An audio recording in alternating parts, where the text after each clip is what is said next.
المعصومين الذين أظهر الله عنهم الرجس وطهرهم تطهيرا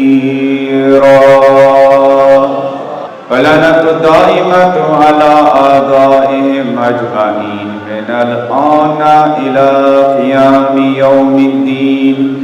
أما بعد فقد قال محمد بن علي عليه السلام: اللهم اجعل محياي محيا محمد وآل محمد ومماتي ممات محمد وآل محمد. رب اشرح لي صدري ويسر لي أمري واحلل عقدة من لساني يفقهوا قولي.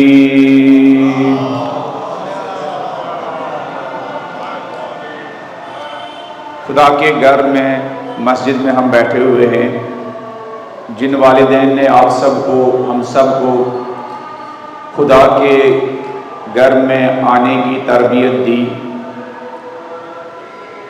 حسینی خیموں ان عزا خانوں میں آنے کی تربیت دی، ان کے آداب اور اطوار سکھائے، وہ اگر ہمارے درمیان سے چلے گئے ہوں، خدا ایسے تمام والدین کو مادر ائمہ بی بی فاطمۃ الزہرا سلام اللہ علیہا کی شفاعت نصیب فرمائیں.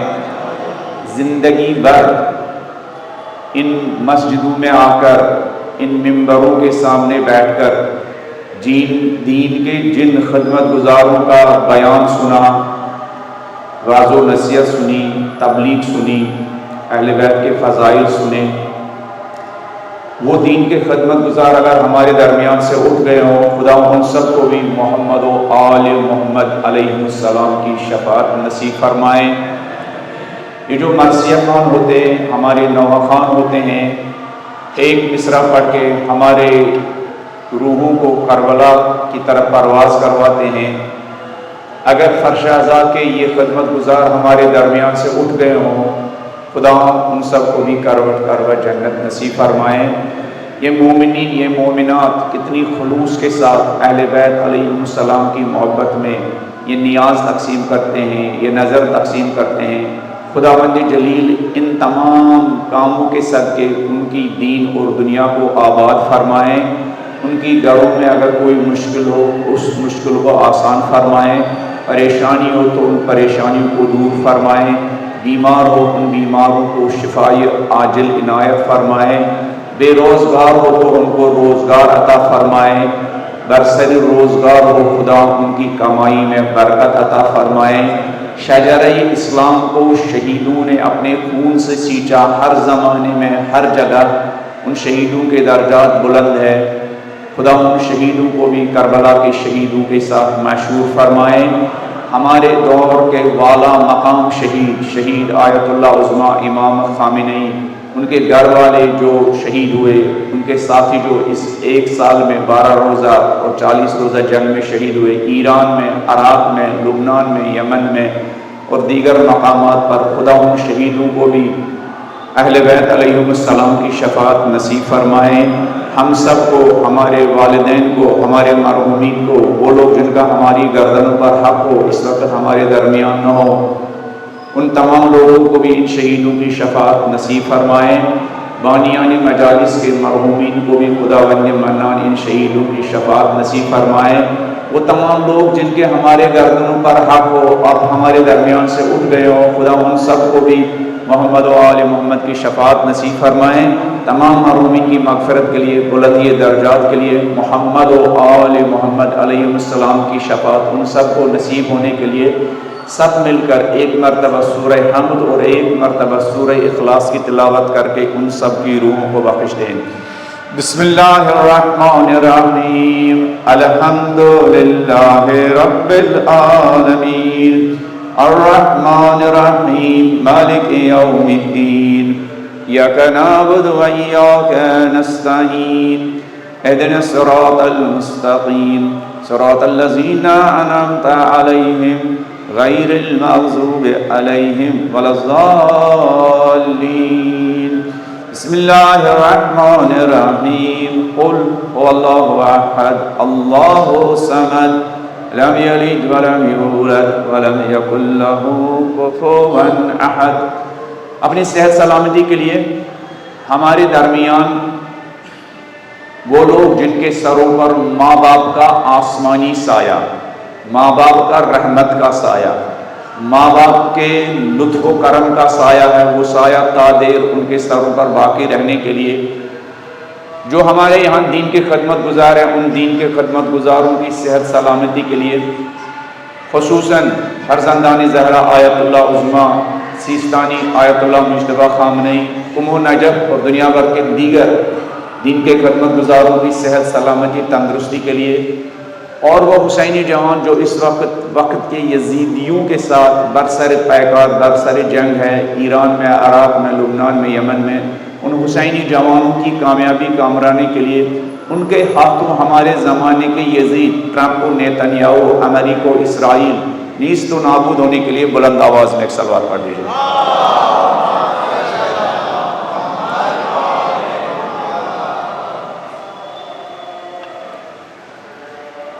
امام محمد باقر یا امام جعفر صادق جو زیارت عاشورہ کا جملہ آپ روزانہ پڑھتے ہیں،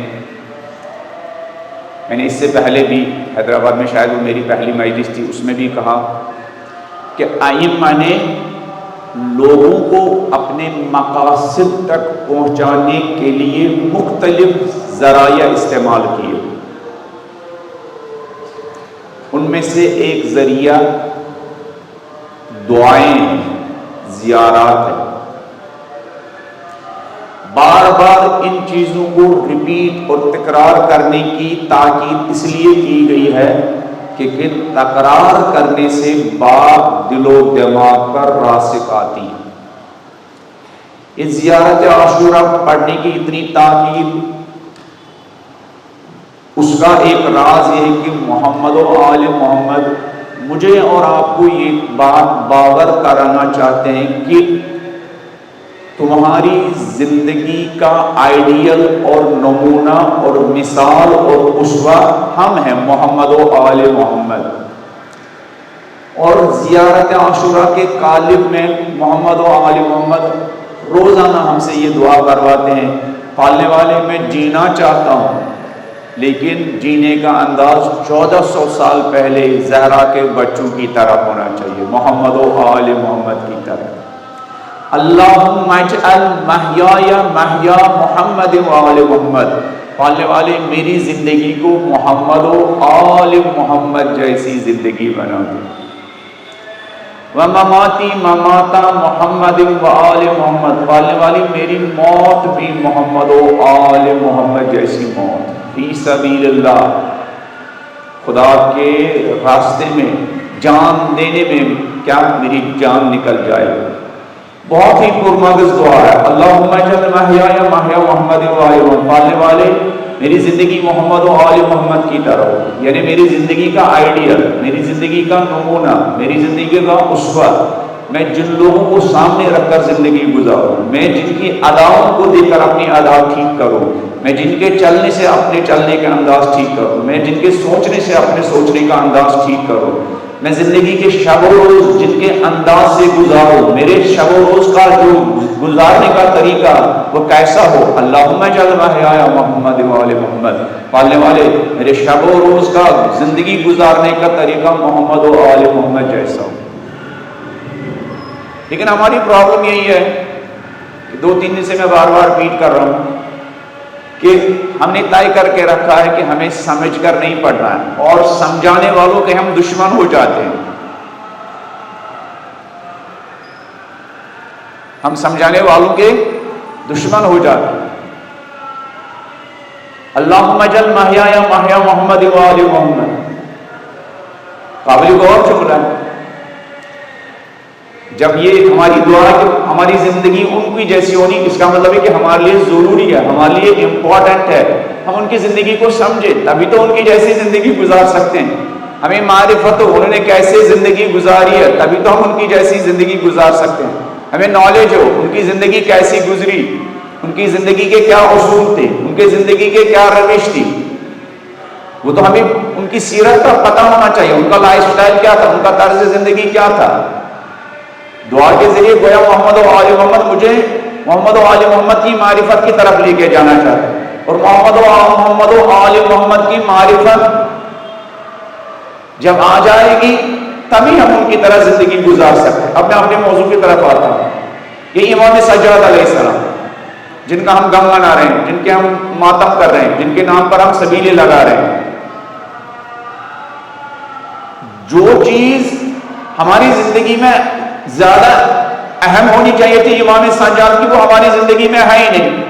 ہم نے خود ساختہ چیزیں ایجاد کی، اور جو خود محمد و آل محمد نے ہمارے لیے چھوڑا تھا ان کی سیرت، ہم نے محمد و آل محمد کو بہت ساری چیزوں کی نسبت دی جبکہ وہ محمد و آل محمد کی زندگی میں نہیں تھی۔ محمد و آل محمد سب سے پہلے اپنی زندگی میری اور آپ کی زندگی میں لانا چاہتے ہیں۔ محمد و آل محمد کی روح، وہ چاہتے ہیں ان کی روح ہماری زندگی میں آ جائے۔ خامنئی کے اندر کوئی کمال نہیں تھا، بس ایک کمال یہ تھا کہ خامنئی کے اندر علی کی شجاعت پائی جاتی تھی، خامنئی کے اندر حسین کی شجاعت پائی جاتی تھی، اور خامنئی کے اندر سید سجاد کی سحر خیزی پائی جاتی تھی۔ اور محمد و آل محمد کی سپرٹ کی وجہ سے خامنئی اور اپنی قوم کو اتنا طاقتور بنا سکے کہ وہ 40 سال سے دنیا کے شیطانوں کے مقابلے ان کو کیا استقامت عطا کر سکے۔ اہم یہ ہے میرے نوجوان، میں نے پہلے بھی عرض کیا، محمد و آل محمد ہمارا لباس چینج کرنے نہیں آئے، ہمارا باطن چینج کرنا آئے، اور ہم نے طے کیا ہم لباس چینج کریں گے۔ لباس چینج کرنا اہم نہیں ہے، اہم ہے کہ ہمارا کیریکٹر چینج ہو، ہماری سیرت چینج ہو، ان کی سیرت ہماری زندگی میں آ جائے۔ شکل کی تبدیلی نہیں، روح کی تبدیلی، فیس کی تبدیلی نہیں، کیریکٹر کی تبدیلی، شکل کی تبدیلی نہیں، کیریکٹر کی تبدیلی، کردار کی تبدیلی۔ اب امام سجاد کی زندگی دیکھیں، امام سجاد کو ہم نے کیا کہا؟ شہید مرزا متحری کے بقول، ارے ایک دن آدمی بیمار ہوتا ہے پھر زندگی میں اس کو تھوڑی ہم بیمار کہتے ہیں۔ ایک دن آدمی بیمار ہو جاتا ہے، ایک ہفتہ انسان بستر علالت پر رہتا ہے، زندگی پر اس کو تھوڑی بیمار کہتے ہیں۔ شہید مرزا متحری فرماتے ہیں ہمارے ائمہ میں کسی نے ان شرائط میں زندگی نہیں گزاری جن سخت شرائط میں امام سجاد علیہ السلام نے زندگی گزاری۔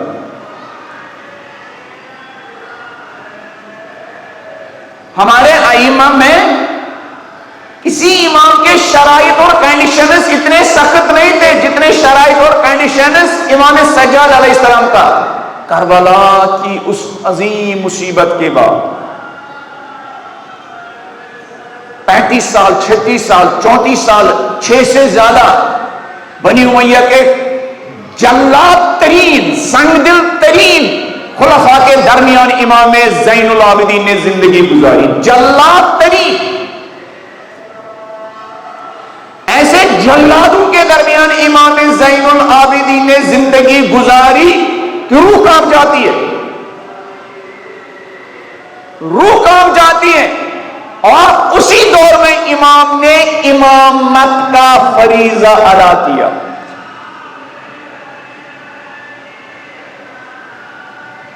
عبد الملک مہرمان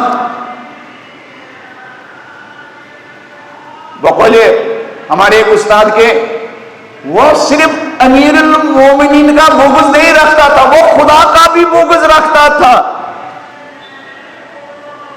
صرف امیر المومنین کا نہیں، خدا کا تک کا بغض رکھتا تھا۔ اعلان مسجد کے خطیبوں سے، جمعہ کے خطیبوں سے کہا تھا کسی کو حق نہیں کہ منبر پر کہے اتقوا اللہ، یہ خدا کون آتا خدا سے ڈرنا، اتنا خطرناک جلاد جسے امر بالمعروف کرنا منع کر دیا تھا۔ اب امام سجاد کیا کریں گے؟ اس کا ایک جلاد گورنر تھا، کمانڈر تھا، حجاج، ہزاروں اہل بیت کے ماننے والوں کا قاتل، بقول عمر ابن عبد العزیز کے اگر ساری امتیں اپنے خبیث ترین لوگوں کو ترازو کے ایک حصے میں ڈالے اور بنی امیہ اسی حجاج کو ڈالے تو حجاج خباثت میں دنیا کے تمام خبیثوں سے اس کی خباثت غالب آ جائے. اور اسی دور میں امام زین العابدین کو امامت کرنی ہے نا. اسی دور میں امام زین العابدین کو کیا کرنی ہے؟ امامت کرنی ہے. امام نے کیسے امامت کی؟ یہ جو آپ آج اس کھلی فضا میں ماتم کر رہے ہیں، جب دل چاہے مجلس کر سکتے ہیں، کوئی پڑوسی آپ کو روکتا نہیں. جتنا چاہے آپ اس کی لاؤڈ سپیکر کا ویلیوم رکھے، کوئی آپ کو نہیں آئے گا بھائی ہمیں سونا، ہمارے گھر میں بیمار ہے، کوئی آپ کو ڈسٹرب نہیں کرے گا. امام زین العابدین کے زمانے میں ایسا کچھ پاسبل نہیں تھا. وہ اعلان مجلس کا اہتمام کرتے، 50 لوگوں کو بلاتے، گریہ کرتے، ماتم کرتے، سڑک پر جلوس نکالتے. یہ تو امام باقر اور امام جعفر صادق کے زمانے کے بعد شروع ہوا. اب امام زین العابدین کے کارنامے، امام نے کیا کارنامہ کیا؟ اماموں کے معجزے یہ ہے، ان حالات میں کام کرنا واقعا معجزہ ہے. جیسے ہم آج کل کہتے ہیں امریکہ کی اس سپر پاور کے مقابلے میں، اسرائیل کی اس بربریت کے مقابلے میں ایک ملک 12 روزہ جنگ میں بھی سرخرو ہوتا ہے اور 40 روزہ جنگ میں بھی سرخرو ہوتا ہے. تو یہ معجزہ ہے، واقعا یہ معجزہ. ان کنڈیشنز میں اگر کوئی امامت کا فریضہ انجام دے تو یہ کتنا بڑا معجزہ. امام کو کربلا کو زندہ رکھنا ہے، کربلا کی یاد زندہ رکھنا ہے، امام حسین کی شہادت کو زندہ رکھنا ہے، علمدار کربلا کی شہادت کو زندہ رکھنا ہے، سب کچھ زندہ رکھنا. کیسے رکھیں گے؟ حالات ہی نہیں ہے. اللہ اکبر، قربان جاؤں زہرا کے بچوں پر. ان سے سیکھنا چاہیے کہ کام کیسے کیا جاتا ہے، حکمت عملی کیسے بنائی جاتی ہے، اسٹریٹجی کیسے بنائی جاتی ہے، چیلنجز کو اپرچونٹی میں کیسے تبدیل کیا جاتا ہے، چیلنجز کو اپرچونٹی میں کیسے تبدیل کیا جاتا ہے. یہ آج کے زمانے کی بات نہیں ہے، یہ ائمہ کے زمانے کی بات ہے. امام کچھ نہیں کہہ سکتے. بنی امیہ نے پروپیگنڈا شروع کیا تھا، میڈیا کے ذریعے پروپیگنڈا کیا تھا، خطیبوں کے ذریعے پروپیگنڈا شروع کیا تھا کہ بھائی یزید تھوڑی امام حسین کا قاتل ہے، خدا نے قتل کیا. یہ خدا چاہتا ہے کہ یزید کیا خلیفہ بنا رہے. جبر گرائی کا اتنا پروپیگنڈا کیا تھا. اس زمانے میں امام کیا کریں گے؟ امام نے خاموشی کے ساتھ انقلاب، جو ہمارا ٹاپک ہے، امام سجاد کا خاموش انقلاب، امام سجاد کا خاموش سائلنٹ جہاد، امام سجاد کا سائلنٹ جہاد. انگوٹھی امام پہنتے، بازار میں چلتے ہیں، سائلنٹ انداز میں کیا کربلا کو آفاقی تحریک میں بدلنے کے لیے کیا تیاریاں کرتے ہیں. اپنے شاگردوں سے کہتے ہیں، اپنے رشتہ داروں سے کہتے ہیں یہ جو میری انگوٹھی ہے، عام طور پر خدا کا نام لکھا ہوا ہوتا ہے، عام طور پر خدا کیا قرآن کی آیت میں لکھی ہوئی ہوتی ہے. امام سجاد انگوٹھی بنانے والے سے کہتے ہیں میرے لیے ایک انگوٹھی بناؤ، اس کے نگین میں اس کے کیا، اس پر کیا لکھو گے؟ اس پر لکھو کہ خزیون وشقیون قاتل ابی عبداللہ الحسین. انگوٹھی پر لکھوایا تھا یہ نعرہ، جس یزید کو تم بچانا چاہتے ہو جبر، مکتب جبر کے ذریعے امام علیہ السلام اس جبر گرائی کا مقابلہ کر رہے ہیں. امام اپنی انگوٹھی پر حق کروا رہے ہیں، لکھوا رہے ہیں کہ یزید رسوا ہے، یزید بدبخت ہے، یزید شقی ہے کہ اس نے میرے بابا کو قتل کیا، میرے بابا کا قاتل رسوا ہے. یہ انگوٹھی لوگ دیکھتے ہیں اور انگوٹھی کے ذریعے لوگوں کو پیغام جاتا ہے، سمبلز کے ذریعے پیغام پہنچانا. یہ آج کے زمانے کی بات نہیں ہے، امام زین العابدین کی زمانے کی بات ہے. سمبلز کے ذریعے بات پہنچانا.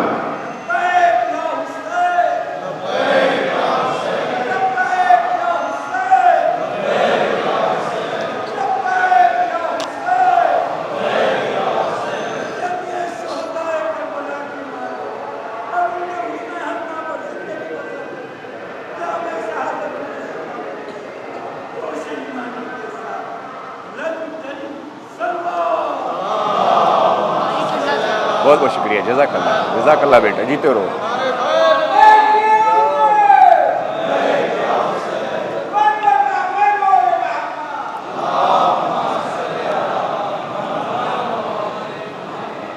اور یہ بات آپ کو یاد رکھنی چاہیے، یہ جو ہمارے یہاں سمبلز ہے، پرچم ہے، بہت سارے یہ علم وغیرہ ہے، ان کے پیچھے ایک راز ہے بھائی، ان سمبلز کے پیچھے ایک راز ہے، اور وہاں تک ہمیں پہنچنا ہے۔ اب میں اس ڈیٹیل میں نہیں جاؤں گا، صبح میری ایک مجلس میں نے وہاں ڈیٹیل میں اس کے سلسلے میں بات کی۔ امام کو کربلا کو زندہ رکھنا ہے، کربلا کو ایک گلوبل عالمی تحریک بنانا ہے۔ کیسے بنائیں گے؟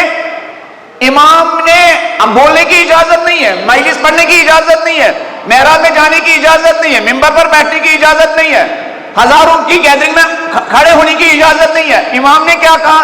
کہا ٹھیک ہے ہزاروں کے درمیان کھڑے ہمیں نہیں لے سکتے، ہم اپنے ہی آنسوؤں کو تلوار بنائیں گے، میں اپنے ہی آنسوؤں کو ہتھیار بناؤں گا۔ بازار سے نکلتے ہیں، قصاب سے بات کرتے ہیں اور روتے ہیں، کھانا سامنے آتے ہیں امام روتے ہیں، پانی کو دیکھتے ہیں امام روتے ہیں، کسی نہر سے گزرتے ہیں، دریا سے گزرتے ہیں امام روتے ہیں۔ کیوں؟ امام ان آنسوؤں کے ذریعے اپنے بابا کی نہضت اور تحریک کو زندہ رکھنا چاہتے ہیں۔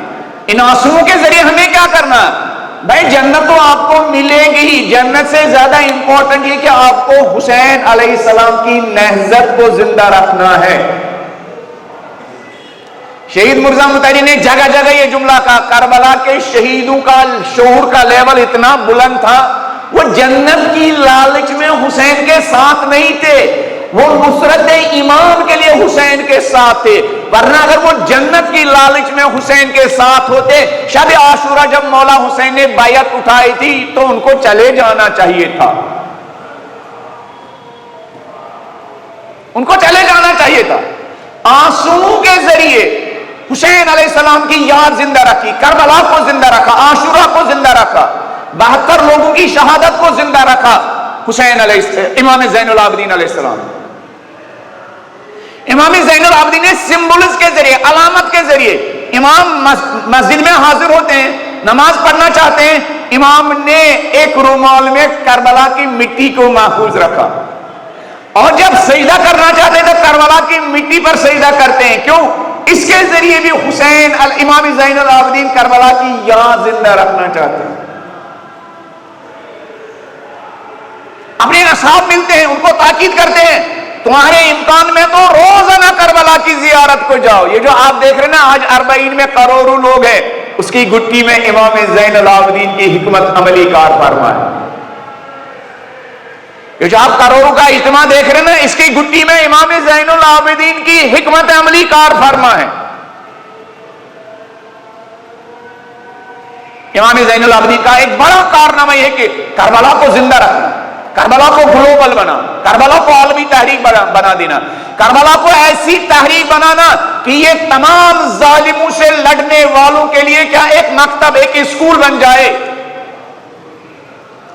جب ان کو کسی مکتب اور کسی شخصیت سے انسپائر ہونے کی ضرورت ہو، گاندھی کی نظر ادھر نہیں بلکہ گاندھی کی نظر بھی کربلا تک پہنچ جائے۔ نیلسن منڈیلا کو بھی جب نجات پرستی کے خلاف لڑنا ہو تو ان کی نظر ادھر نہیں بلکہ ان کی نظر بھی کربلا کی طرف ہو۔ یہ کربلا کو دنیا کے رہبروں اور رہنماؤں کے لیے انسپائر ہونے کی درسگاہ کی بنیاد کس نے رکھی؟ علی ابن الحسین علیہ السلام۔ لوگ سمجھتے رہے یہ بابا کے غم میں رو رہے، ہاں لوگ کہتے بھی تھے ارے مولا کتنا روئیں گے، آپ جو اکثر سنتے ہیں وہ بیچارے سمجھتے تھے امام کیا روتے ہیں، نہیں وہ یہ نہیں سمجھ رہے تھے امام زین العابدین اپنی پلاننگ کے ذریعے، منصوبہ بندی کے ذریعے مولا حسین کی شہادت کو ایک گلوبل تحریک بنانا چاہتے ہیں۔ مولا حسین علیہ السلام کی تحریک کو ایک عالمی تحریک بنانا چاہتے ہیں۔ ایک بڑا کارنامہ امام زین العابدین کا یہ تھا، اس میں ہمارے لیے بڑی عبرتیں ہیں واللہ۔ اس لیے سوچ سمجھ کر یہ پرچم لگانے چاہیے، ہمارا میسج پاورفل ہونا چاہیے، ہمارے نوجوانوں کو بیٹھنا چاہیے کہ ہم یہ میسج کیسے ڈیلیور کریں گے کہ ایک فوٹو میسج کا حق ادا کرے۔ کبھی کبھی ماہرین اور ایکسپرٹ کہتے ہیں کبھی کبھی گھنٹوں کی تقریر کا وہ اثر نہیں ہوتا جو ایک فوٹو سے اس کا اثر ہوتا ہے۔ اور سید علی خامنئی ہمارے مراجع کرام میں وہ تنہا مرجع تقلید ہے جو ہنر اور آرٹ کی امپورٹنس جانتے تھے۔ بتایا نہیں گیا آپ کو، آپ نے بھی کیا اجازت نہیں دی، اس لیے کہ مجھ جیسے طالب علم ڈرتے ہیں کہ بھائی لوگ ٹیگ لگائیں گے ایران والا ہے، خامنئی والا ہے، ہاں تو کیا ہونا چاہیے؟ امریکہ والا ہونا چاہیے، اسرائیل والا ہونا چاہیے، عرب کے بزدلوں اور غلاموں جیسا ہونا چاہیے۔ بھائی خامنئی فخر ہے، شیعوں کے لیے نہیں، سنیوں کے لیے نہیں، دنیا کے تمام آزاد انسانوں کے لیے فخر ہے۔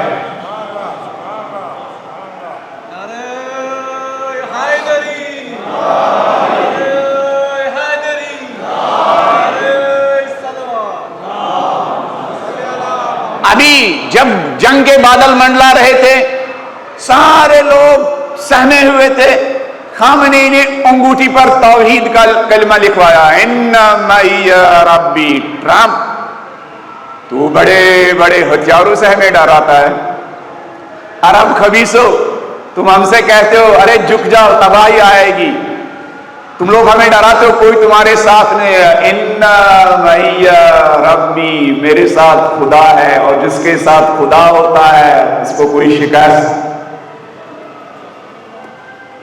انگوٹھی پر لکھوا ہے، کہاں سے سیکھا تھا؟ کسی یونیورسٹی سے؟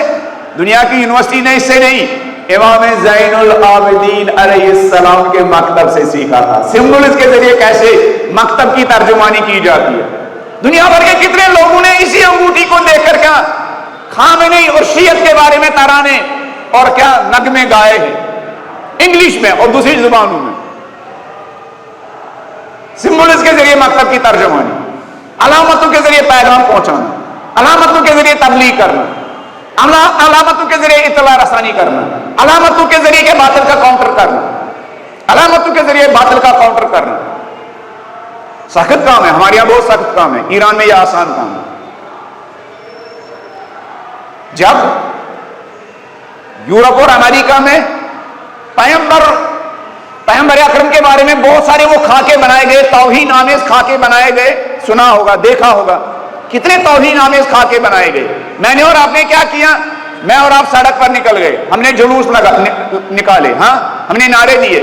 سید علی خامنئی نے ایران کے ایک بہت بڑے فلم میکر اور ڈائریکٹر مجید مجیدی کو بلایا، کہا مجید مجیدی صاحب دیکھو یہ پیغمبر کی شکل و صورت اور پیغمبر کا چہرہ کتنا بگاڑتے ہیں، میری اور آپ کی ذمہ داری ہے کہ ہم سینما کے ذریعے، فلم کے ذریعے کیا پیغمبر کا حقیقی چہرہ دنیا والوں کو دکھائے۔ تو مجید مجید نے فلم بنائی، فلم کا نام کیا تھا؟ محمد الرسول اللہ، محمد، یوٹیوب پر موجود ہوگی۔ مجید مجیدی کا کہنا جب فلم بن رہی تھی 6 گھنٹہ جب شوٹنگ ہو رہی تھی، یہ مجتہد عصا لے کر 6 گھنٹہ اس جہاں اس کی شوٹنگ ہو رہی تھی 6 گھنٹہ دیکھنے کے لیے آئے،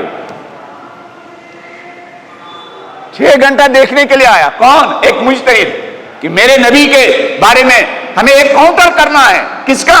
پیغمبر کی جو توہین ہو رہی ہے، ڈائمنڈ کٹس ڈائمنڈ، فلموں کے ذریعے، ڈراموں کے ذریعے، سیریلز کے ذریعے پیغمبر کا چہرہ بگاڑا جا رہا ہے، ہمیں اس کا جواب دینا ہے۔ میں دیکھوں ہمارا میڈیا کا مجاہد کیا کرتا ہے۔ پھر مجید مجیدی کا کہنا جب فلم تیار ہو گئی تو ہمیں 3 گھنٹے ایک فلم آپ کو دکھانی تھی، ہم نے کہا ریلیز کرنے سے پہلے آپ کو دکھائیں گے۔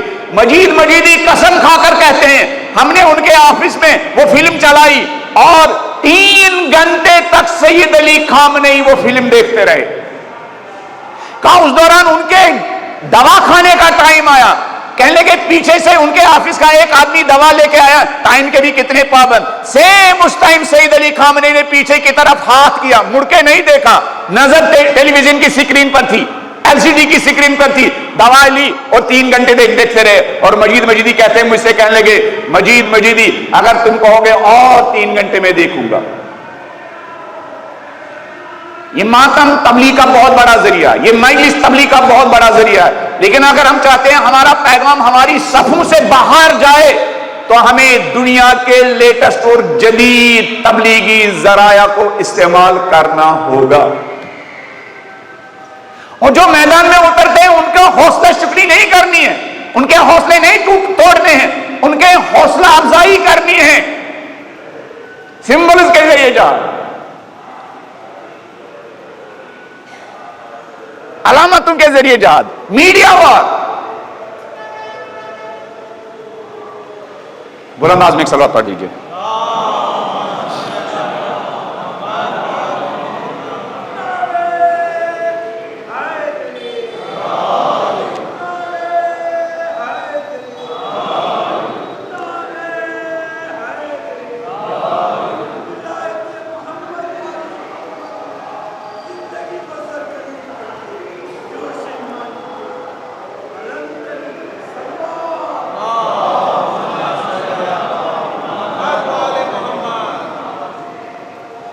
امام زین العابدین کتنا چیلنج تھا ان حالت میں، کربلا کو زندہ رکھنا، حسین کی یاد کو زندہ رکھنا، کہ ممبر اس زمانے کا کیا وسیلہ تھا، ممبر پر بیٹھنے کی اجازت ہی نہیں ہے، محراب اس زمانے کا وسیلہ تھا، محراب میں جانے کی اجازت نہیں تھی، درسگاہ کی بنیاد رکھنا اور 150 لوگوں کو کیا ایک جگہ بیٹھ کر ان تک پیغام پہنچانا، ان لوگوں کو بیٹھنے کی اجازت بھی نہیں تھی، جبکہ امام زین العابدین کے زمانے میں خوف بہت عام تھا، لوگ ڈرتے تھے، لیکن امام نے کیسے کربلا کو زندہ رکھا، مکتب کے طور پر زندہ رکھا، ایک بڑا کارنامہ امام زین العابدین کا۔ اور دوسرا کام جو امام زین العابدین نے کیا، امام زین العابدین کے زمانے میں بہت زیادہ غلام تھے، اللہ اکبر، یہی نا چیلنجز کو اپرچونٹی بنانا، امام ان غلاموں کو خریدتے تھے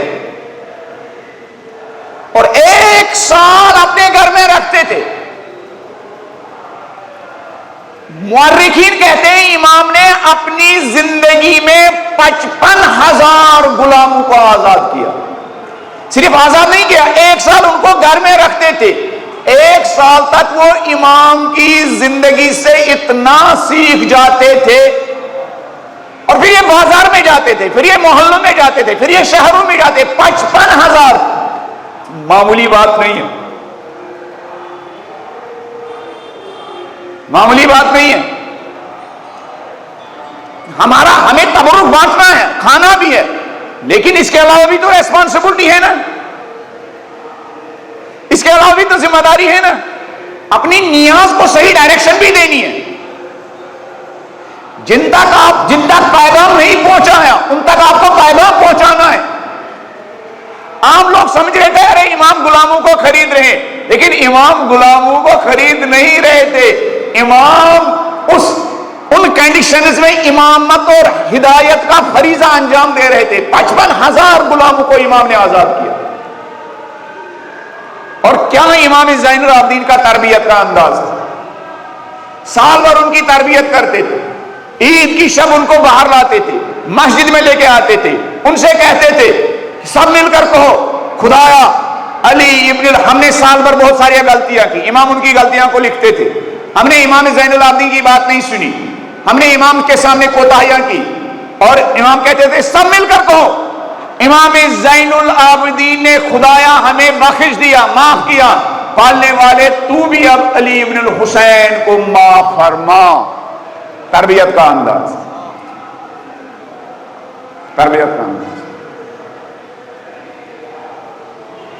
اتنے باکمال غلام امام زین العابدین نے تربیت کیے تھے، ہمارے زمانے کے بڑے بڑے عارفوں کے اندر وہ کمالات نہیں ہیں جو امام زین العابدین کے تربیت یافتہ غلاموں کے اندر کمالات پائے جاتے تھے۔ ہمارے زمانے کے بڑے بڑے عرفاء کے اندر وہ کمالات نہیں پائے جاتے ہیں۔ عبداللہ بن مبارک کہتے ہیں مکے میں قحط سالی ہوئی اور لوگ نماز استسقاء نماز باران پڑھنے لگے، بارش نہیں برس رہی تھی، میں نے دیکھا کہ صفوں سے ایک غلام آگے بڑھا اور اس نے اپنی جبین سجدے میں رکھی اور بلند آواز میں خدا کی بارگاہ میں کہنے لگا لا ارفع راسی من السجود، پالنے والے تیرا یہ سیاہ غلام تب تک سجدے سے سر نہیں اٹھائے گا جب تک تو اپنے ان لوگوں پر اپنی رحمت نہیں برسائے گا۔ عبداللہ ابن مبارک کا کہنا ہے میں نے ایک مرتبہ آسمان کی طرف دیکھا تو بادل ظاہر ہونے لگے، بارش ہوئی تو میں نے اس غلام کا پیچھا کیا، جب میں نے اس غلام کا پیچھا کیا تو پتہ چلا وہ امام زین العابدین کے گھر داخل ہوا تو معلوم پڑا یہ امام زین العابدین کا غلام۔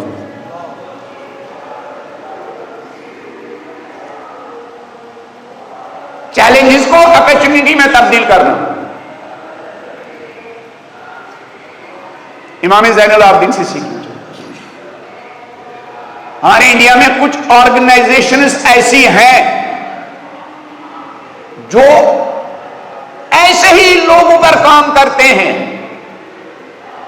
پتہ نہیں ہم کب کام کریں گے. میں آپ کی بات نہیں کر رہا ہوں, میں خود کو کہہ رہا ہوں. پتہ نہیں میں بولنے کے علاوہ کب کوئی عملی اقدام بھی کروں, کب ہم پریکٹیکل میدان میں وارد ہو جائیں, کب ہم کسی کا ہاتھ تھامیں, کب ہم کسی کا ہاتھ تھامیں, کب ہم کسی کو سہارا دیں, کب ہم ہیلپنگ ہینڈ بنیں.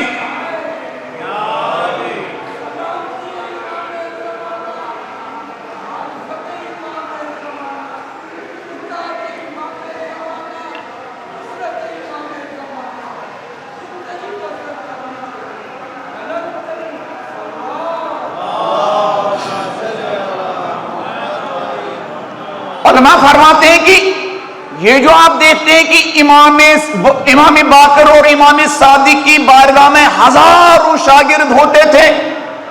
جو امام باقر اور امام صادق کے کور شاگرد تھے نا, ان کی تربیت امام زین العابدین نے اپنے زمانے میں کی تھی, لیکن امام باقر اور امام صادق کی طرح نہیں, ایک ایک کر کے امام لوگوں کو سمجھاتے تھے.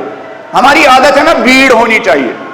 مثلا اگر آپ مجھ سے کہیں گے کلاس لینی ہے, اگر میں وہاں ایک اسٹوڈنٹ کو دیکھوں تو میرا موڈ آف ہو جائے گا. کیوں؟ ہم ہمیشہ بھیڑ باڑ کے عاشق ہے. امام بھیڑ باڑ کے عاشق نہیں تھے, امام کو ذمہ داریوں سے عشق تھا. ہمارے اماموں کو ذمہ داریوں سے عشق تھا.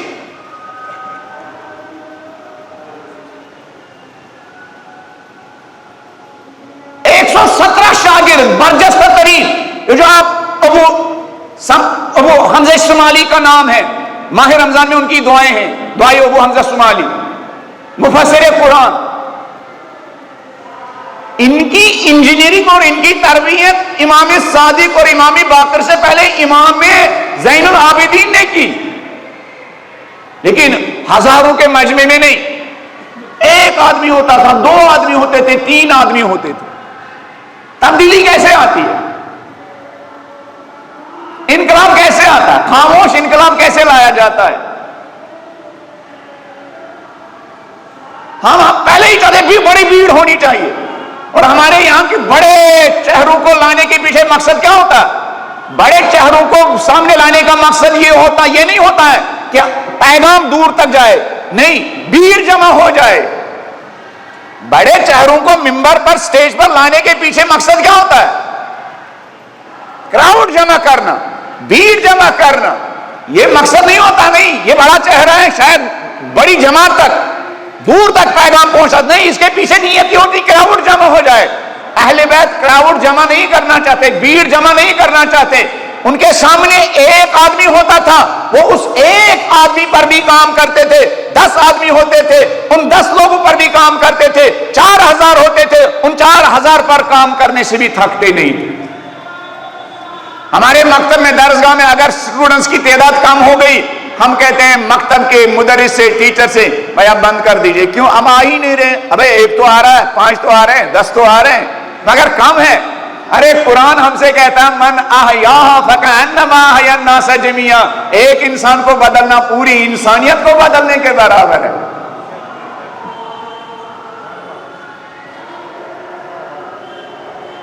البتہ یہ درد آپ نہیں, ہم زیادہ محسوس کرتے ہیں. ہمارا بھی موڈ آف ہوتا ہے جب تعداد کم ہوتی ہے. ارے کہاں لے کے آئے, تعداد کم ہے. ہاں, مجلس ناکام, میرا دورہ ناکام ہوا. کیوں؟ بس تعداد کم تھی. ارے بڑی بھیڑ تھی, بڑی بھیڑ تھی. اور تیسرا کام امام زین العابدین علیہ السلام کا, اور اس پر اینڈ کرتا ہوں, بلند آواز ایک صلوات پڑھیے, جس کے بارے میں شہید مرزا مطہری فرماتے, لاسٹ ٹائم بھی شاید یہاں پر عرض کیا تھا, امام زین العابدین تقریر نہیں کر سکتے ہیں, خطبہ نہیں دے سکتے ہیں, ممبر ان کے ہاتھ میں ہے. جو بنی امیہ کی گیت گاتے ہیں, محراب ان کے ہاتھ میں ہے. جو بنی امیہ کی گن گاتے ہیں, یہ جو پاور کی تعریف کرنے کا طریقہ اور چلن چلا ہے, یہ آج کا نہیں ہے, یہ پرانا ہے. جن کے ہاتھ میں پاور, پھر ان کی تعریف کرنا, یہ آج کا نہیں ہے, یہ پرانا چلن ہے. بہت سارے لوگ طاقت کے ساتھ ساتھ چلتے ہیں, بہت کم لوگ حق کے ساتھ چلتے ہیں، ہے نا؟ اکثر لوگ طاقت کے ساتھ چلتے ہیں، اقتدار کے ساتھ چلتے ہیں، پاور کے ساتھ چلتے ہیں۔ اس وقت بھی ممبر اور محراب میں رہنے والے لوگ، بیٹھنے والے لوگ کیا طاقت کے ساتھ چلتے تھے۔ امام نے کیا کہا؟ امام نے کہا چلو کوئی وسیلہ نہیں ہے، میں دعا کو وسیلہ بناؤں گا اپنا پیغام پہنچانے کے لیے۔ اللہ اکبر! کیا لاجواب کتاب ہے امام زین العابدین کی صحیفہ سجادیہ، صحیفہ سجادیہ، جو ہمارے شعروں میں، ہماری زندگی میں نہیں ہے۔ اگر ایک دعا ہماری زندگی میں آ جائے، دعائے مکارم الاخلاق، تو ہماری زندگی 180 ڈگری تبدیل ہو جائے گی۔ اگر دعائے مکارم الاخلاق کا ایک حصہ ہماری زندگی میں آ جائے، اگر ایک حصہ آ جائے، اس کے 2-4 چیزیں ہی ہماری زندگی میں آ جائے، تو حیدرآباد کی تقدیر بدل جائے گی، ہمارے گھروں کی تقدیر بدل جائے گی۔ اگر 2-4 چیزیں اس دعا کی ہماری زندگی میں آ جائے، اس دعا میں امام زین العابدین خدا سے کہتے ہیں اللہم، اے پالنے والے،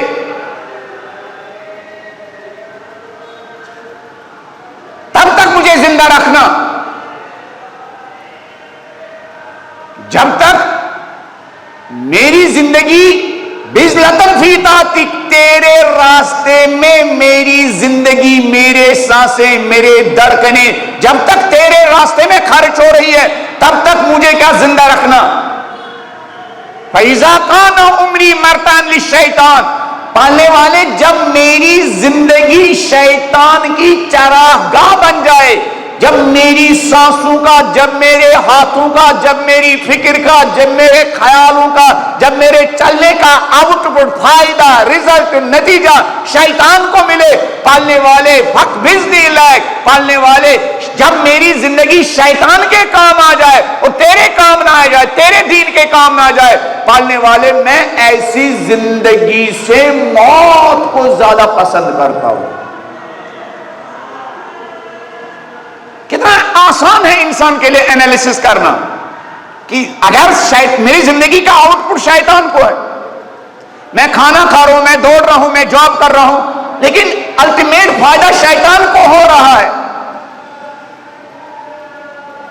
میں شادی کر رہا ہوں، میں گھر بسا رہا ہوں، لیکن الٹیمیٹ فائدہ شیطان کو ہو رہا ہے، خدا کو نہیں ہو رہا، امام زمانہ کو نہیں ہو رہا۔ امام فرماتے فَقْبِضْنِي إِلَيْكَ، اے میرے مالک، میں ایسی زندگی جو شیطان کے کام آئے، میں ایسی زندگی نہیں جینا چاہتا ہوں، پالنے والے مجھے موت دے دے۔ دعائے مکارم الاخلاق کا جملہ۔ شہید مرزا متری امام زین العابدین کی دعاؤں کے بارے میں فرماتے ہیں، بلند انداز میں ایک صلوات پڑھ دیجئے۔ یہ دیکھیں، یہ نورانی جملے، یہ اس رہبری شہید کا بھی جملہ ہے۔ فرماتے ہیں صحیفہ سجادیہ رب خونی، آیت اللہ خامنئی۔ آیت اللہ خامنئی کی ایک بڑی خصوصیت یہ تھی، وہ محمد و آل محمد کے ان دعاؤں کے آثار کے ساتھ بہت کنیکٹڈ تھے۔ قرآن بھی کثرت کے ساتھ پڑھتے تھے۔ کل میں نے ایک مجلس پڑھی مغربین کے بعد، فوراً وہاں میں نے بتایا آیت اللہ خامنئی ایک جگہ ان کا ایک باڈی گارڈ نقل کرتا ہے کہ رہبر نے ایک دن مجھ سے کہا، ارے میں کتنا بدقسمت انسان ہوں کہ اب مجھے قرآن پڑھنے کا کم موقع ملتا ہے۔ ویژن دیکھیے، میں کتنا بدقسمت انسان ہوں کہ اب مجھے قرآن پڑھنے کا کم موقع ملتا ہے، میں 10 دن کے بعد ایک پورا قرآن ختم کرتا ہوں، جبکہ میں پہلے ہر 3 دن کے بعد پورا قرآن ختم کرتا ہوں۔ ایک آدمی 10 دن میں قرآن ختم کرتا ہے، یعنی ڈیلی 3 پارہ پڑھتا ہے، پھر بھی اپنے کو ملامت کرتا ہے، ارے کیا ہو گیا سید علی خامنئی، اتنا کم قرآن کیوں پڑھتا ہے؟ اندازہ لگائیے نا۔ میں اور آپ حسین کے کٹے ہوئے سر کو تلاوت کرنے پر روتے ہیں، سید علی خامنئی اس کٹے ہوئے سر کی تلاوت کرنے کی امپورٹنس سمجھتے ہیں اور قرآن کو اپنی زندگی میں لاتے ہیں۔ پھر بھی سید علی خامنئی آزاداری کا مخالف ہے، اور میں جس کا قرآن سے کوئی واسطہ نہیں ہے، میں آزاداری کا نمبر 1 حامی ہوں۔ ان کا باڈی گارڈ کہتا ہے ارے میں کتنا بدقسمت ہوں کہ میں اب اتنا مصروف ہو گیا ہوں، 10 دن کے بعد ایک ختم قرآن کرتا ہوں، پہلے میں ہر 3 دن کے بعد قرآن ختم کرتا تھا۔ قرآن کے ساتھ اٹیچمنٹ ہے۔ یوں ہی نہیں کسی کو قرآن پڑھتے پڑھتے شہادت نصیب ہوتی ہے۔ ہاں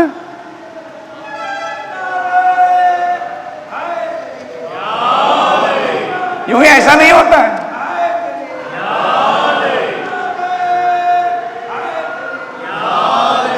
میں گھر میں رہوں،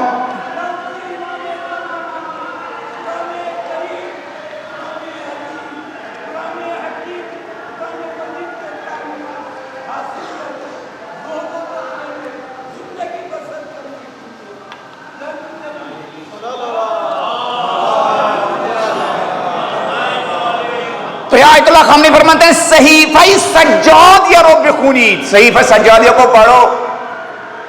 یہ دعا کی کتاب نہیں ہے، انسان کے کیریکٹر کو انجینئرنگ کرنے والی کتاب ہے۔ دعائے عرفہ رب خونی، دعائے عرفہ امام حسین کو پڑھو۔ انہوں یک ہم حسین نیایشن، یہ صحیفہ سجادیہ کی دعائیں اور یہ امام حسین علیہ السلام کی دعائے عرفہ، یہ سمجھو دعاؤں کا انقلاب ہے، حماسہ ہے، حماسہ نہیں انقلاب۔ یعنی یہ امام زین العابدین اور امام حسین کا انقلاب ہے، تلواروں کے ذریعے نہیں، دعاؤں کے ذریعے انقلاب ہے۔ انقلاب صرف تلواروں کے ذریعے نہیں آتا ہے، دعاؤں کے ذریعے بھی انقلاب آتا ہے۔ اور اگر کسی سے سیکھنا ہو دعاؤں کا انقلاب کیسے آتا ہے، امام زین العابدین اور امام حسین سے سیکھنا چاہیے۔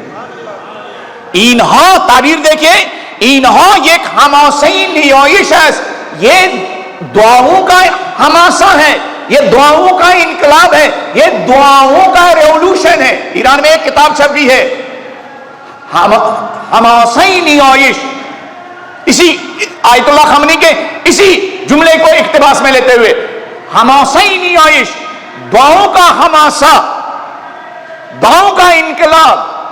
البتہ یہ ہم درک نہیں کریں گے تب تک جب تک ہم امام زین العابدین کی کچھ دعاؤں کو نہیں پڑھیں گے۔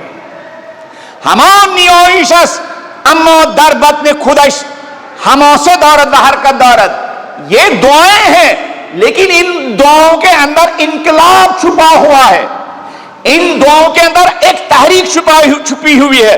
تکان دہندہ، یہ دعائیں انسان کو جھنجھوڑنے والی ہے، انسان کی فکر کو جھنجھوڑنے والی ہے، انسان کے شعور کو جھنجھوڑنے والی ہے، انسان کے خیالات اور انسان کی زندگی کو جھنجھوڑنے والی ہے۔ امام زین العابدین کی دعائیں، اور ہم نے کہا امام زین العابدین بیچارے بیمار تھے، کچھ نہیں کیا۔ ارے آپ کو لگتا ہے کچھ نہیں کیا؟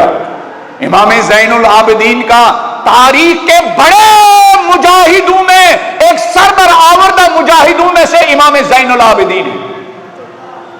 رکاوٹوں کے باوجود، بڑی امیہ کے شکی ترین جلادوں کے درمیان امام زین العابدین نے خاموش انقلاب لایا، سمبلز کے ذریعے، غلاموں کو خرید کرنے کے ذریعے، دعاؤں کے ذریعے۔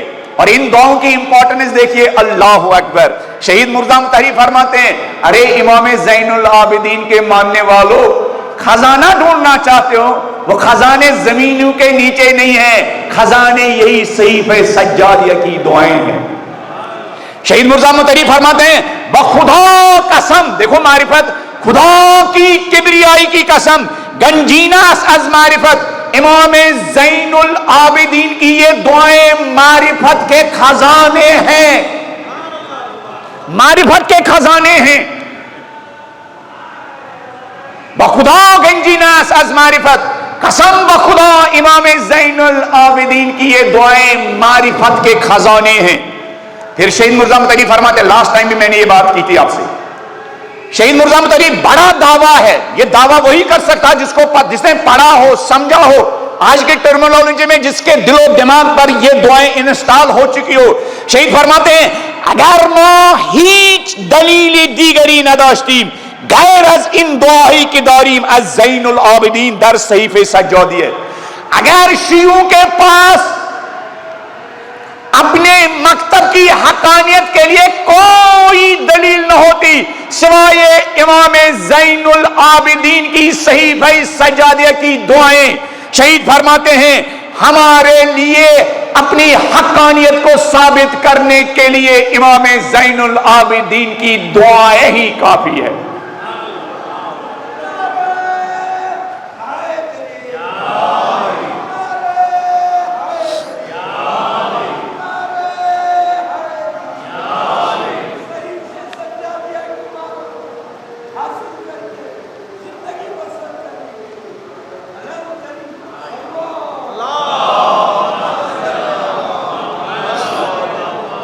خزانے گنجینا، خزانے ڈالرز کے نہیں، سونے چاندی کے نہیں، وہ خزانے تو ختم ہو جاتے ہیں نا.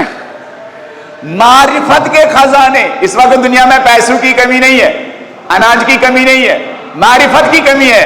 اس لیے کتنے ایسے لوگ ہیں جن کے پاس پیسہ ہے، وہ پیسہ بھوکوں کے کام نہیں آتا. کیوں؟ معرفت ہی نہیں ہے خدمت خالق کی. ہاں، ڈالرز کی کمی نہیں ہے، ڈالر کی کمی نہیں ہے. جس چیز کی کمی ہے؟ معرفت کی کمی ہے. انسان کی خدمت کی معرفت کی کمی ہے. اس لیے وہ پیسہ مرتے دم تک بینک میں تو رہتا ہے، بندہ قبر میں چلا جاتا ہے، لیکن وہ پیسہ کسی کو سہارا.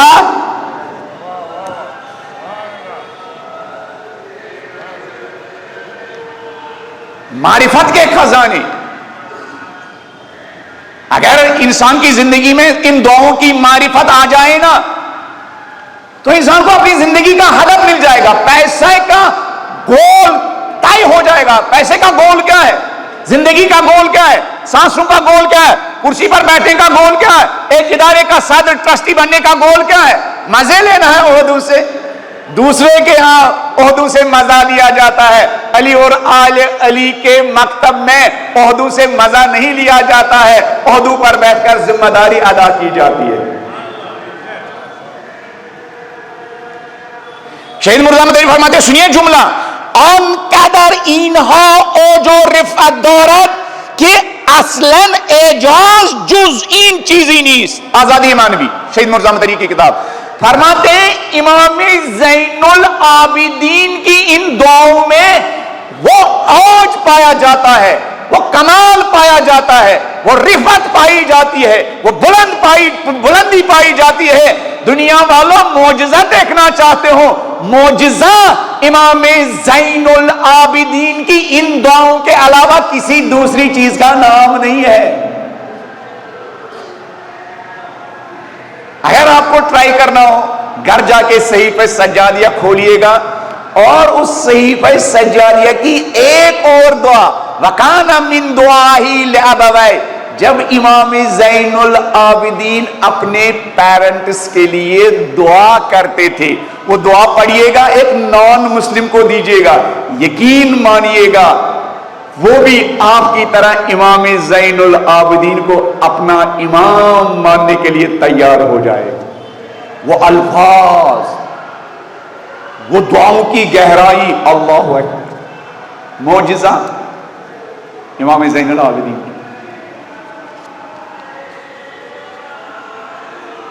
شہید مرزا مطہری کا جملہ، ہمارے ائمہ فقط اپنے زمانے میں غریب نہیں تھے، آج بھی غریب. امام زین العابدین کی مجلس ہوگی لیکن امام کے معجزوں کے بارے میں بات نہیں ہوگی. امام زین العابدین کی مجلس ہوگی، امام کے خود کے کلام کا بیان نہیں ہوگا، امام کی دعاؤں کی کیا تفسیر و تشریح نہیں ہوگی. بہت بڑی ذمہ داری ہے بانیان مجالس کی، اور اس سے بڑی ذمہ داری ہے ہم جیسے طالب علموں کی کہ وہ لوگوں کے مزاج کے مطابق بات کرنا چھوڑ دے، اہل بیت کے مزاج کے مطابق بات کرنا سیکھ لے. لوگوں کا مزاج تباہی اور بربادی ہے، اہل بیت کے مزاج کے مطابق منبر پر بیٹھنا، محراب میں داخل ہونا، اسی میں نجات، یہی اہل بیت نے سکھایا۔ اللہ اکبر۔ سلام ہو نسل فاطمہ الزہرا پر۔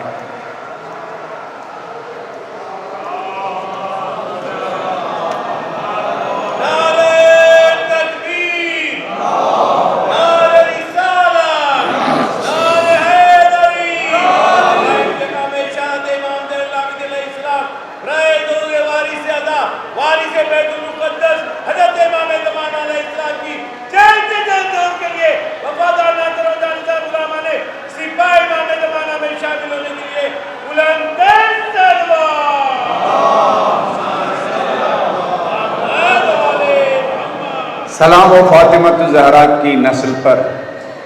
کیا معرفت تھی خدا کی، اور کیا معرفت تھی خدا کی مخلوقات کی۔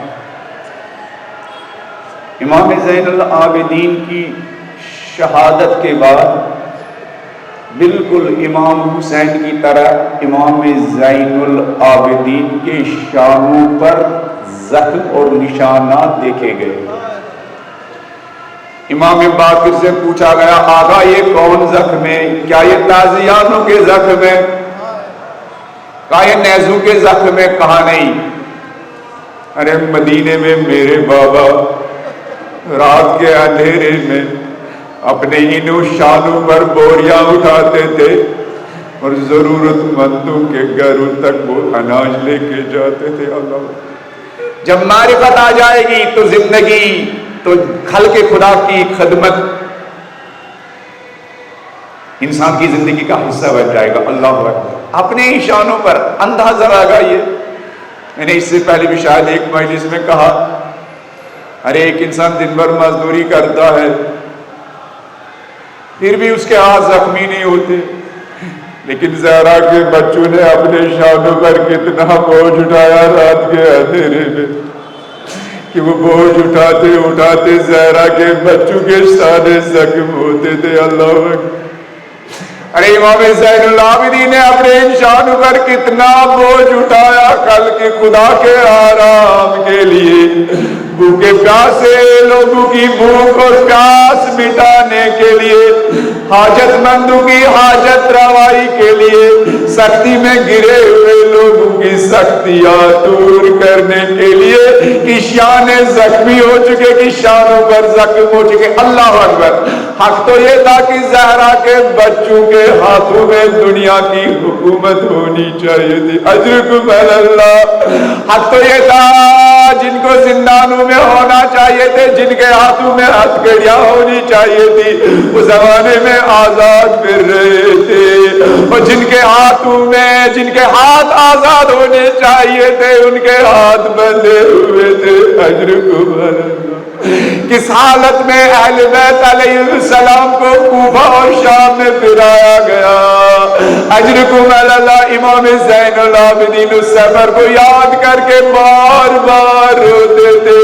جب مدینہ کی گلیوں میں کوئی سائل جاتا تو آواز دیتا تھا، لوگوں میں غریب ہوں، ذرا میری حاجت پوری کرو۔ امام زین العابدین اس فقیر و مسکین کے پاس جاتے تھے، ذرا اے غریب بتاؤ کتنے غریب ہو، کیا رات کو کھانے کے لیے کچھ نہیں ہے؟ وہ کہتا تھا آقا اتنا غریب ہوں کہ کبھی کبھی رات کو کھانے کے لیے کچھ نہیں ملتا ہے۔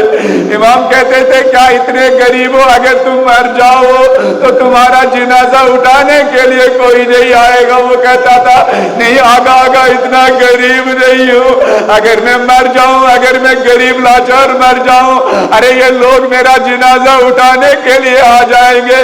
امام کہتے تھے ارے غریب تو میرا بابا حسین تھا غریب، ارے جس کا بدن بے گور و کفن کربلا میں پڑا ہوا تھا۔ ارے سائل اجرکم علی اللہ۔ اللہ اکبر۔ امام زین العابدین کے سامنے پانی لایا جاتا تھا، فرزند زہرا زار زار روتے تھے، فرماتے تھے ارے کیسے پانی پیوں گا، قتل ابن رسول اللہ عطشانا، ارے یہ پانی کیسے پیوں گا؟ ارے حسین کو پیاس کی حالت میں التش کرتے ہوئے شہید کیا گیا۔ کھانا امام زین العابدین کے قریب لایا جاتا تھا، امام فرماتے کیسے کھانا کھاؤں گا؟ قتل ابن رسول اللہ جایا۔ ارے فرزند زہرا حسین کو بھوک کی حالت میں شہید کیا گیا۔ بازار سے نکلتے قصاب کو دیکھتے تھے کہ گوشت کٹا ہوا، امام پوچھتے تھے کیا جانور کو ذبح کرنے سے پہلے پانی پلاتے ہو؟ قصاب کہتا تھا مولا ہم مسلمان ہیں، جانور کو ذبح کرنے سے پہلے پانی پلاتے ہیں۔ امام کربلا کی طرف رخ کرتے تھے، ارے میرے مظلوم آقا، ارے میرے مظلوم بابا، یہ دیکھیں لوگ جانور کو بھی ذبح کرنے سے پہلے پانی پلاتے ہیں۔ ارے مولا وہ مسلمان کیسے تھے جنہوں نے آپ کو بھوکا پیاس کی حالت میں شہید کیا گیا؟ لوگ آتے تھے پوچھتے تھے مولا کتنا گریہ کریں گے؟ امام پوچھتے تھے ارے کیوں نہ گریہ کروں؟ ارے یعقوب کا ایک یوسف آنکھوں سے دور ہوا تھا، یعقوب جانتے تھے میرا یوسف زندہ ہے، مگر اتنا گریہ کیا آنکھوں کی روشنی چلی گئی۔ ارے میری تو آنکھوں کے سامنے میرے 18 یوسف شہید کیے گئے۔ ارے میں نہ روؤں تو کیا کروں، میں سر نہ پیٹوں تو کیا کروں؟ لعنت اللہ علی القوم الظالمین وسیعلم الذین ظلموا ای منقلب ینقلبون۔ پالنے والے ان آنسوؤں کے صدقے ہم سب کو محمد و آل محمد کی حقیقی معرفت نصیب فرما۔ پالنے والے ان آنسوؤں کے صدقے ہم سب کو کربلا کی حقیقی معرفت نصیب فرما۔ پالنے والے ان آنسوؤں کے صدقے ہم سب کو حسین اور کربلا کے شہیدوں کی حقیقی معرفت نصیب فرما۔ پالنے والے ان آنسوؤں کے صدقے ہم سب کو اہل بیت کی امام زمانہ کی حقیقی معرفت نصیب فرما۔ پالنے والے ان آنسوؤں کے صدقے ہم سب کو اپنی ذمہ داریوں کی معرفت نصیب فرما۔ پالنے والے ان آنسوؤں کے صدقے ہم سب کو امام زمانہ کی مرضی کے مطابق زندگی کے شب و روز بسر کرنے کی توفیق عطا فرما۔ پالنے والے ان آنسوؤں کے صدقے ایسی زندگی جو زندگی امام زمانہ کے کام آئے، ایسی ذمہ دار زندگی بسر کرنے کی توفیق عطا فرما۔ پالنے والی ان آنسوؤں کے صدقے ایسی پاک زندگی جس کا خریدار امام زمانہ بنے، پالنے والے ایسی پاک زندگی بسر کرنے کی توفیق عطا فرما۔